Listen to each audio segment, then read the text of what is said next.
শাবান মাসের 15 তারিখে রাত হলো আগামী শুক্রবার জন্য আমরা এই সময়টাকে খুব গুরুত্ব সহকারে নিব। ওই দিন ইবাদত বন্দি করার চেষ্টা করব, বেশি বেশি ইবাদত বন্দি করব ইনশাআল্লাহ।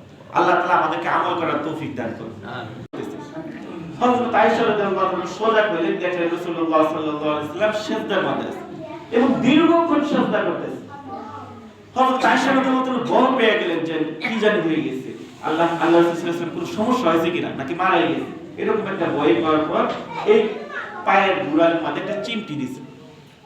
রাসূলুল্লাহ সাল্লাল্লাহু আলাইহি ওয়াসাল্লাম কিছুক্ষণ পর সোজা হইলেন, নামাজ শেষ করলেন, বললেন, হে আয়েশা, তুমি ভাবতেছো আমি মনে হয় তোমার হক নষ্ট করতেছি।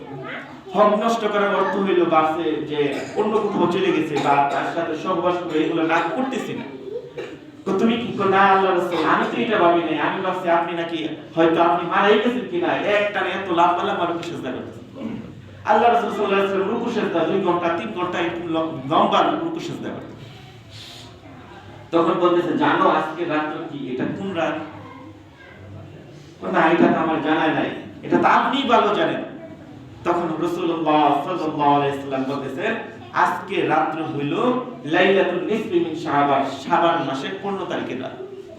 এই রাতে আল্লাহ তাআলা বনু কালব গোত্রের যে বকরিগুলো আছে, এই বকরিগুলোর যেই পরিমাণ লোম, এত পরিমাণ লোম যার গুনাহ থাকে, সেও যদি আল্লাহ তাআলার কাছে মাফ চায়, আল্লাহ তাআলা তার গুনাহ মাফ করে দেন। সুবহানাল্লাহ।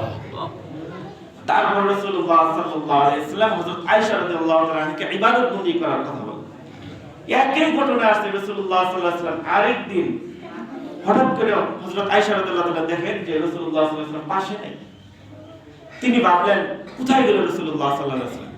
তিনি ঘুম থেকে উঠলেন, ওঠার পর যখন বাইরে গেলেন, রাসূলুল্লাহ সাল্লাল্লাহু আলাইহি ওয়াসাল্লাম জান্নাতুল বাকিতে গিয়ে আকাশের দিকে তাকায় গেছেন। সুবহানাল্লাহ। হযরত আয়েশা রাদিয়াল্লাহু